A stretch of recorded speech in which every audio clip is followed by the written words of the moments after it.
Pak Jo, kan Anda kan seorang aktivis, penggiat pembangunan berbasis lingkungan dan untuk kemajuan masyarakat Bengkayang dengan Bupati yang baru ini gimana Pak Jo? Menurut pandangan Anda 5 tahun ke depan dengan Bupati yang baru ini, pimpinan Bapak Darwis dengan Pak Rizal ini gimana Pak Jo? Kira-kira Pak Jo, dari pastinya. Kita kan kalau ada kesempatan untuk berpikiran atau apa, kita siap istilahnya. Jadi ya seharusnya lah bupati kan harus punya wawasan lingkungan, terutama tata ruang Kabupaten Bengkayang. Tata ruang Kabupaten Bengkayang itu memang harus, kalau memang bisa, harus dirobak sesuai dengan peruntukan yang baru, perkembangan zaman. Saya nggak tahu, mereka yang menyusun tata ruang Bengkayang. Terus mindset untuk merubah Kabupaten Bengkayang, kita di masa trauma ini dengan kasus-kasus korupsi ini yang begitu luar biasanya, mindset untuk merubah Kabupaten Bengkayang itu bagaimana dengan Bupati yang baru Pak? Seharusnya sesuai dengan visi misi dia kan, harus ada, dia bergerak harus berdasarkan visi misi. Terus korupsi kan agenda nasional, jadi mau tidak mau seorang bupati harus menegakkan, memberantas korupsi dari segi apapun, karena itu udah agenda nasional. Korupsi di Indonesia memang harus lambat laun harus dibasmi, kayak negeri Cina kan, Tiongkok, mereka maju karena mereka terbebas dari korupsi. Jadi bupati yang baru harus mengarah ke sana. Terus Pak Jo, kita melihat kan potensi strategi letak geografis Kabupaten Bengkayang ini kan segitiga pas. Kita hampir semua memiliki sumber daya alam, misalnya kelautan, daratan, dan pegunungan. Dan kita memiliki air terjun itu kurang lebih 69 air terjun yang bisa dikelola untuk menjadi salah satu destinasi. Ya. Nah, terus yang kedua, ada program strategi nasional, program negara, ada PLTN yang akan dibangun nanti juga di daerah kepulauan. Terus kedua ada border, ini program nasional. Terus yang ketiga landasan pusat terbang. Yang keempat saat ini di pantai Jing ya, yang tol laut itu. Nah, kira-kira apa masukan Pak Jo agar ini menjadi salah satu akses daerah Kabupaten Bengkayang? Kita tentang keras PLTN, itu kita masih ragu teknologinya karena itu bahaya.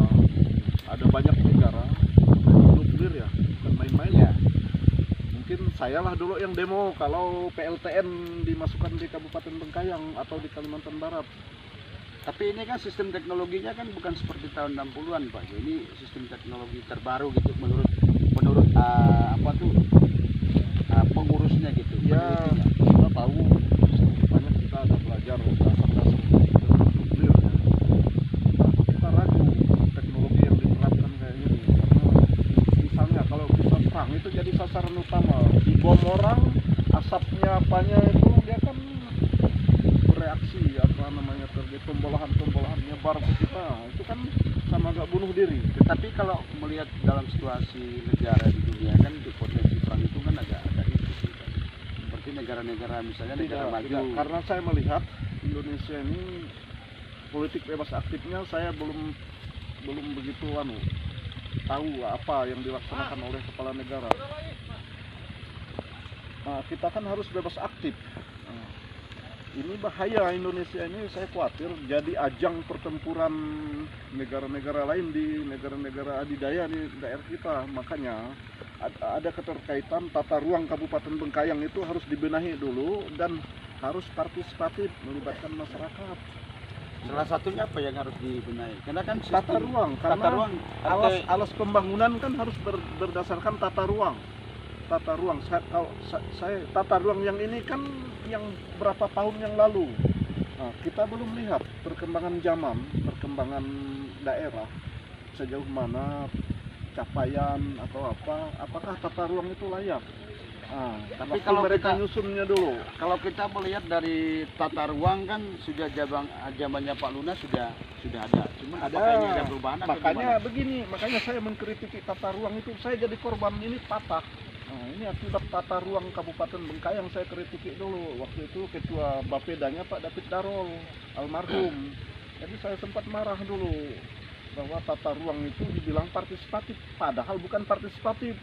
Waktu itu pertama-tama Kabupaten Bengkayang di Aula Bupati Lama, saya kritiki itu berdebat, sama-sama emosi, saya marah. Salah satu Ini patah, saya mau Ya, pertemuan oke. lagi di Singkawang pakai motor jatuh. salah Akibat tata satu ruang yang tidak salah satu partisipatif. gagalnya tata ruang di Bengkayang itu kira-kira apa tuh Pak Jo? harus Karena situasi ini kan Bengkayang aja masih kumuh gitu. harus disesuaikan, makanya termasuk tata ruang kota, tata ruang kabupaten yang secara umum begitu, karena strategis Bengkayang, laut punya, apa punya, ini ya tapal batas dengan Singkawang enggak kacau nih, Belum jelas. belum jelas. Nah, gimana tata ruang kayak gitu? Seharusnya kan base pointnya di mana, titik-titik tapal batas itu harus udah jelas, baru diletakkanlah pembangunan di atas tata ruang ini. Ini Kalau tata ruang Oke. salah semua Baik. pembangunan. Baik, ini statement terakhir Pak Jo. Bulan 8 ini kan ada program Bupati sesuai dengan visi dan misinya. Ketika debat kandidat kemarin itu, satu yang saya masih ingat, menata kembali sistem birokrasi yang reformasi birokrasi. Itu gimana? Sekarang kan untuk penempatan SKPD aja kan saat ini pemerintahan Kabupaten Bengkayang itu kan belum relevansi gitu. Ya dia begini, benar, itu memang harus ditata, membentuk satu pemerintahan yang bersih.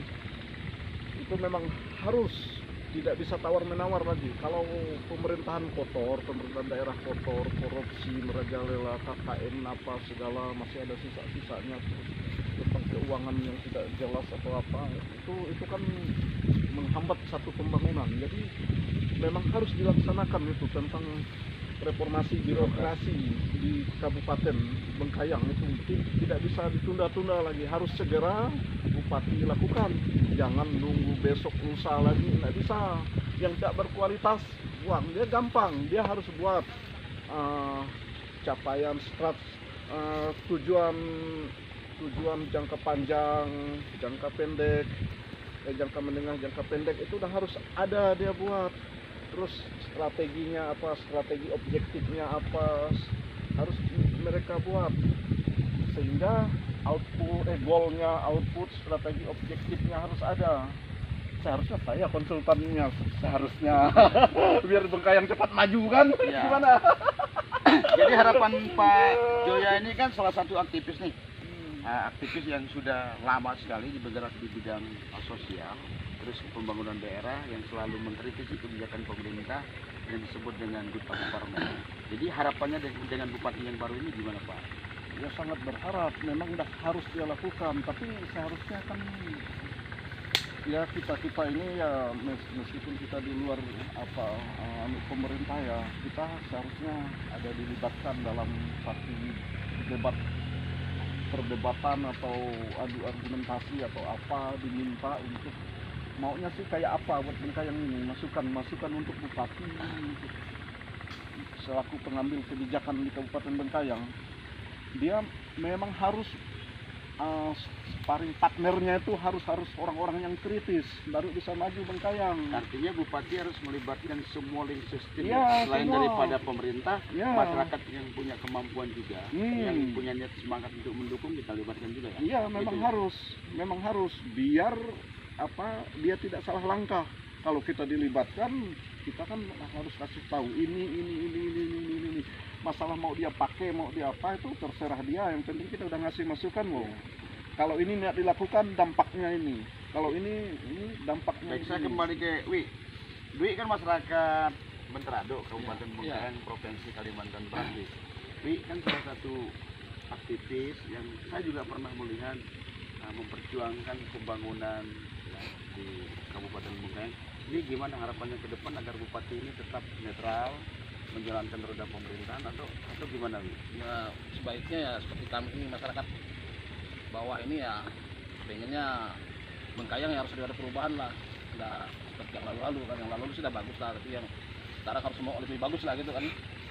Makanya untuk sekarang ini yang kita sesalkan kan udah berapa tahun ini memang jalan kita bang, jalan kita menghancur benar nih. kedua kawan-kawan yang punya kebun sawit, kebun karet kan susah mau bawa barangnya. Kan lihat abang di jalan tuh banyak mobil-mobil yang patah Iya. spring, amblas lah gimana lah kan, karena memang jalannya rusak. Itulah harapan kami kepada bupati yang baru ini, mudah-mudahan setahun dua ini jalan ini dapat diperhatikan, karena yang jelas Montrado ini termasuk historisnya bang, sejarahnya. Montrado ini memang kotanya ada di kota Montrado ya, Siap, kota siap. Montrado itu sejarahnya. Jadi kan sayang loh sampai sekarang jalannya kok seperti itu gitu, yang tempatan lagi kan. Terus kita kan memiliki leading sektor yang begitu luar biasa, terus strategi wilayah juga sangat luar biasa, Win. Nah, kalau saya melihat posisi di daerah Montrado ini kan penduduk kita yang paling besar. Kira-kira apa potensi ekonomi yang bisa dikembangkan di Montrado? Masih bang, masih karet itu masih sebagai idola sebenarnya Montrado ini. Karet dengan sawit.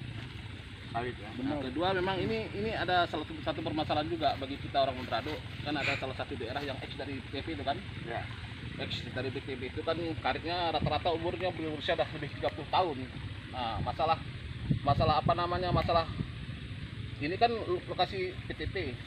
Pemilikannya nanti kan banyak warga-warga kita yang tinggal di sini. Apakah ini nanti mau dilepaskan, mau dibebaskan, dikembalikan ke masyarakat, atau apa solusi pemerintah ya? Harapan kita gitu, Bang. Harapannya gimana? Harapan kami itu sebagai orang Montrado ini, orang-orang yang udah lama tinggal di sini kan, daripada tanah itu tidak dipergunakan negara, ya tempatin mereka, kalau bisa kembalikan ke masyarakat.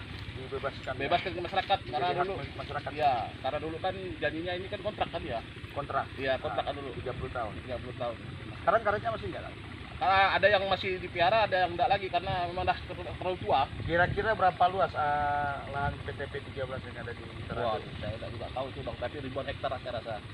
Karena ini sampai Kinande itu. Saat ini sudah jelaskah peruntukannya atau belum? Maksudnya? Peruntukan Belum. Nah, sekarang harapan Dewi sebagai salah satu tokoh pemuda di sini, pada bupati ini solusinya gimana? Tolong. Agar nanti peruntukannya itu jelas. Iya. Tolong nih hormat untuk Pak Bupati ini, masalah peruntukan lokasi inilah, tempat ini bagaimana kebijakannya lah antara PTP 13 dengan masyarakat kita lah. Jadi kan mereka kalau bikin rumah kan bisa bikin sertifikat. Artinya kalau mereka mau usaha apa kan bisa minjam di bank. Tapi sekarang kan nggak bisa apa-apa nih. Iya. Hanya numpang aja. Numpang. Sedangkan PTP 13 kan sudah bangkrut. Dikembalikan ke Pemda kan tanah itu katanya, Bang.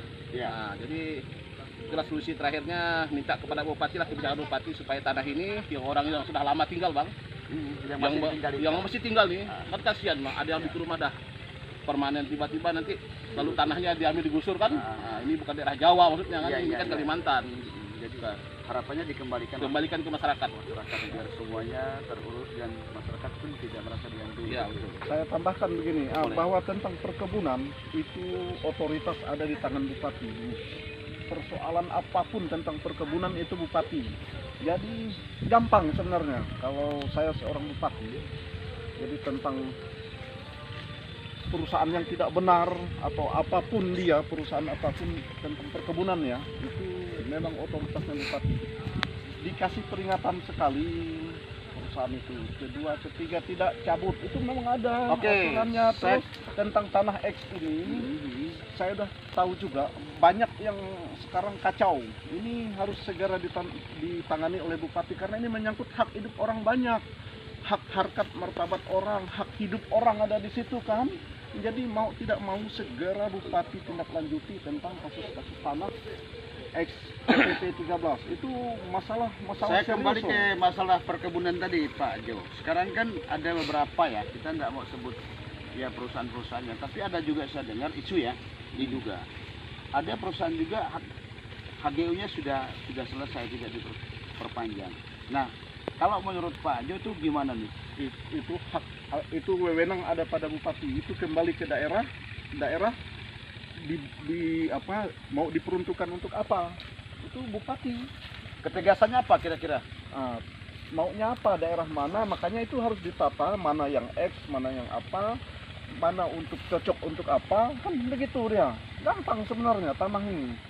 Itu kalau tentang perkebunan, tentang HGU apa, itu bupati yang kita khawatir itu kalau seorang bupati tersandra akibat ada main dengan perusahaan ini yang tidak berdaya. Ini banyak kasus zaman-zaman dulu bupati atau apalah, bukan kita mau menyebutkan orang tersandra. Gitu. Ya, jadi dia tidak berdaya. Jadi ada beban gitu ya? Ada beban.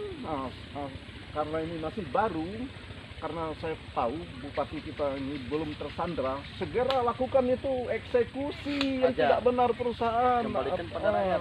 Kembalikan Kebetulan pada Pak Jo, rakyat. kita kan PAD kita kan kurang nih. Ah. PAD kita kurang lebih 60 miliar ke bawah gitu. Sementara untuk syarat menjadi kabupaten yang optimal itu kan 3%.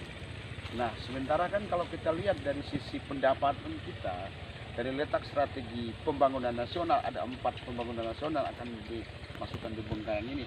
Sementara PAD kita nih untuk mendongkraknya itu strateginya gimana Bupati? Oh, gampang sebenarnya. Makanya dia harus tahu dulu objek-objek apa.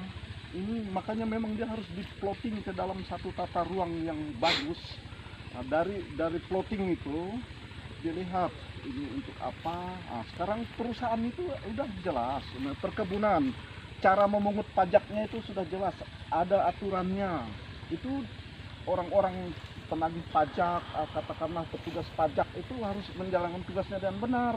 Terus pertambangan, aturannya ada, cara memungut pajaknya. Terus rakyat ada. Terus untuk hasil, saya ini kebetulan ketua Apkarindo ya, Koperasi Petani Karet tadi yang Ya, karet Karindo, juga. ya. Kalau saya lihat, makanya dia paling tidak di Kabupaten Bengkayang itu ya diregenerasi lah karet-karet itu. Nah, dilibatkanlah Kopkarindo kayak kami ini kan. Saya ketua koperasi. Sekarang kan begini, posisi perkebunan kurang lebih 60% itu lahan di Kabupaten Bengkayang ini kan dikuasai oleh perkebunan kelapa sawit. Sementara karet ini kan sudah mulai agak musnah. Gimana nih Pak Jo? Ya, Gimana sama. masukannya dengan pemerintah? Harus diregenerasi. Jadi